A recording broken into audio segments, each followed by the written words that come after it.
This video guys, I will show you how to create an account on Character.AI. So you have to download first your Character.AI from Play Store or App Store if you have an Apple. Click on Character.AI.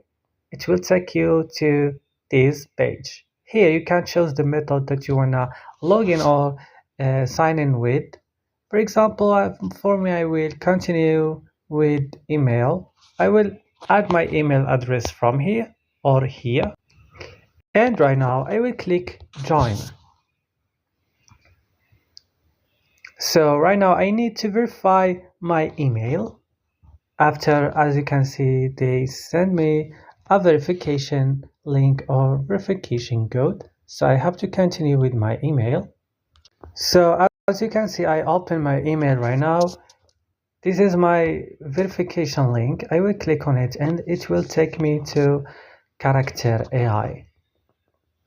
So right now it will take me to this page and I will add my email again here.